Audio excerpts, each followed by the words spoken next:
Calvin Watkins, Dallas Morning News. Your thoughts on Ryan Floyen and the big game he had this afternoon? Yeah, super proud of him. A guy that second year, very, very hungry, is not afraid to tell you how much he wants it. I had plenty of conversations with him, going back to like those Atlanta trips and just those off-season times of spending together and getting to know somebody. That guy he has a lot of, as an old coach you say, in his neck, and he wants to be great, and he wants to every opportunity and responsibility he can, he wants to make the most of. And I think tonight was just an example of just that, of him getting that opportunity, him making every play that came his way, whether it was the deep ones across the middle, the free play down the sideline, the arounds. He's just showing that he's very deserving of the ball, and he's going to make plays when he gets it. Super proud of him. Looks like Javvante Whims continues to have really good games. Your thoughts on how he played today? He's a hell of a player, great running back, understands the schemes, understands the pass game, understands what we're trying to get at. Always is going to get positive yards. I mean, there's been numbers of plays now where it should have been a negative play, and the guy he's so strong, he shakes his defender off of him, still gets a first down and third down, or fourth down, whatever it may be. He's a huge help to this team. He's been a great addition, and credit everything he's doing, but there's a lot of those guys up front tonight, playing with not necessarily, 4 backups, I guess you can say, and I hate to say backups, but 4 guys who got their opportunity tonight, who went and created holes for him and played nasty and played to the end of each whistle, and Javvante running hard like he always does resulted in a big night for him. Clarence Hill, DLLS Cowboys. Piggybacking on that, can you just talk about this team and you guys' ability to function as an offense, you as a quarterback with 4 backups on the offensive line? Yeah, it's credit to these coaches, it's credit to the players, it's credit to the organization, and everybody. There's not many teams in the league that can put four guys who don't start into the game and feel confident about going and winning a game, especially on the road. Against one of the most premier interior defensive linemen and some good rushers as well.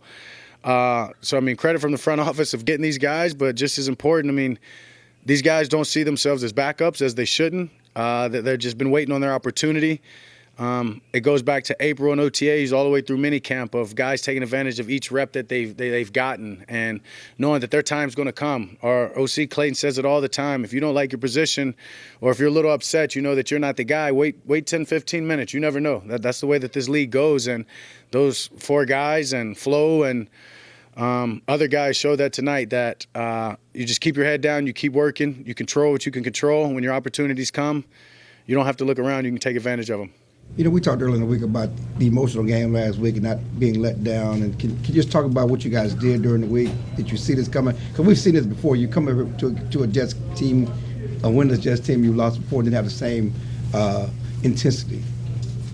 Did he win? I was a young Dak and not this team. Don't put this team in that same category. Different. Everything's different, man. Each year, each year, each team's different. I get 1,000% get what you're saying.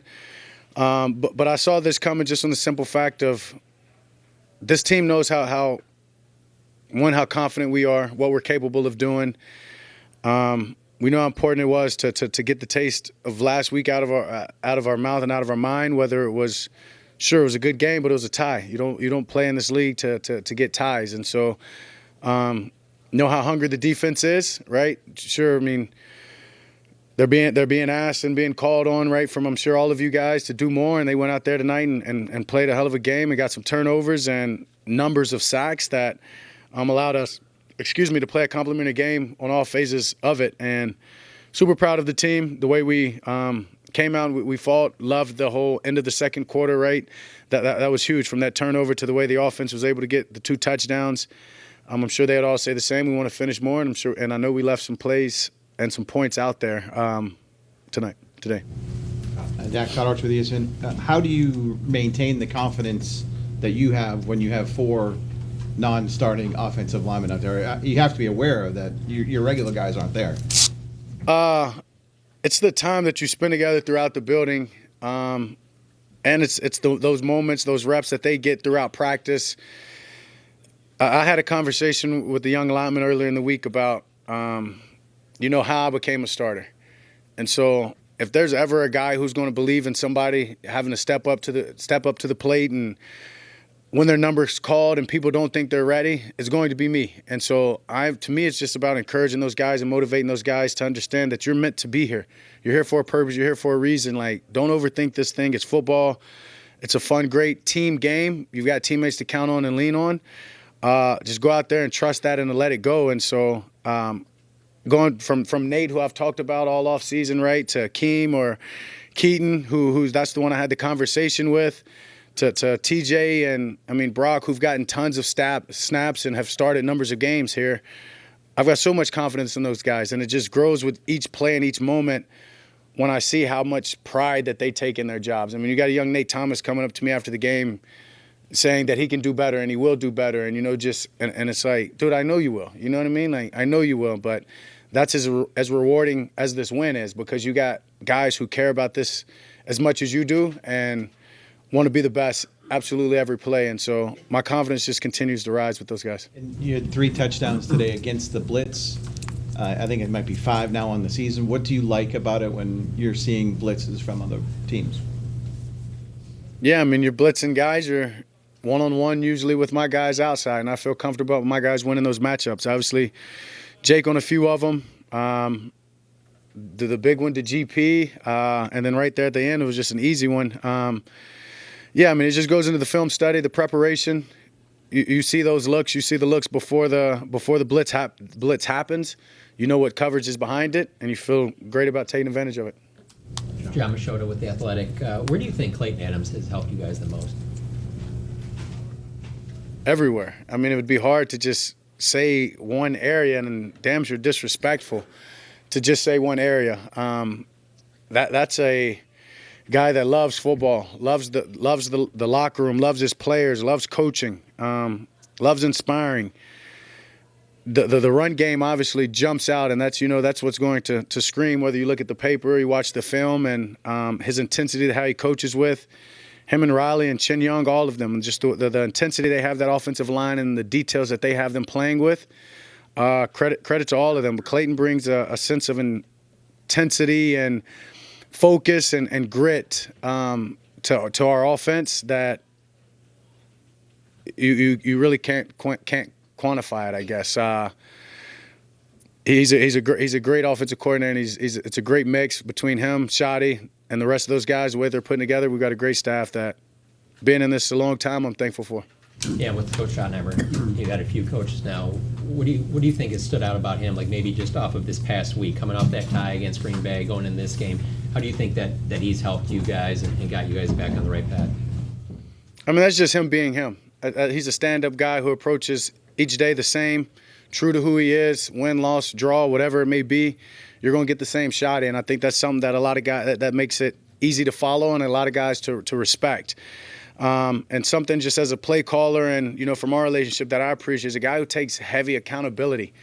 And what I mean is, there was some drives today that didn't go well. I'll take responsibility for a number of them where there's third down, should have got to this play or that play, but just to him even in my headset say, let me get something going for you. Let me do a better job of calling plays. And, whether it was his fault or not, when you're the quarterback, you're like, man, I appreciate that. Maybe it's not all on me and that they weren't your play calls. It's just taking accountability and then, he called the touchdown to GP. So, and then he goes, hey, I'm back in my bag. And I go, yeah, you are. So just incredible the way he approaches this game each and every day. And when you get to Sundays or whatever the game day is, he talks about playing free and coaching and being loose. And he's the epitome of that. If you want to see somebody who's enjoying the moment, it's Shotty. Can you piggyback on the TD to GP real quick? Come on. You got this natural follow-up. What was the play call? I can't give the play call either. It was a touchdown. It was a big post. You said he called it. Did he call another? He say no. He didn't call. He said, "Hey, throw this to GP." My point is, he just called the play, and GP happened to get a touchdown, and that was just a great play call. Okay. The Garrett's Forward Star Telegraph, Shotty had mentioned when he was first hired that he wanted to build an elite culture here. How much did that show today in a game where y'all were missing so many starters on both sides? Yeah, it was evident. As I said, for those guys who don't normally start to get in and to play like starters and to own their roles and play at the standard that we did. Too many 3-and-outs and too many, things that we know we can be better at, but that's not on those guys. That's on just, myself and just the whole process of it. But just staying consistent, the belief in each and every one of those guys. I mean, he's doing a hell of a job building this culture, and he deserves a lot of respect and credit for it. A couple of touchdowns deferred now. That connection's really starting to blossom. I mean, it's always blossomed, but really this year, his receptions through the first 5 games, it's up against some of the best tight ends in league history. What would you say about the connection specifically right now? Yeah, just a lot of communication. Not only give Jake credit, he's the beneficiary of it, but credit to Lunda Wells, their coach. We spend a lot of time with them talking plays, talking specific plays, where I want him to be in certain zones or how we see a coverage. And it's always growing. I mean, we missed that first third down. That's a touchdown right there. I want it back. Jake wants it back. And that was just simply a way that he saw it a little different than I did. We talked about it. Hadn't got that look again, but I guarantee when we get it again, we score on it. And that's what it takes, is just communicating and understanding one another and understanding how you want to attack, whether it be certain zones or it be certain players. And Jake's just doing a hell of a job of getting open, playing nasty, just doing everything that you want in a tight end. Patrick. Hey, Dak. Patrick Walker, DallasCowboys.com. Going back to Ryan Floyen, you talked a lot about just the mental aspect of it, his willingness to be one of the first to come work out with you, his dedication, so forth and so on.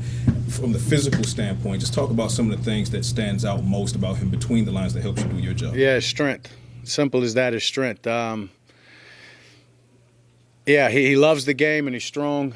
He's going to win when it's man-to-man outside. Obviously, we've given him the ball in the run game back-to-back weeks now, and you've just watched how he's turned the edge, covered up the ball, put his head down, and he turns into a running back, and it's mad impressive. He's a guy that's just going to continue to take advantage of every opportunity he's given. Super, super proud of him. He just has to keep preparing the way that he's been preparing, and he's going to keep playing that same way. Joe. Joe Hoyt, Dallas Morning News. You guys had 14 quick points after Maris' forced fumble there.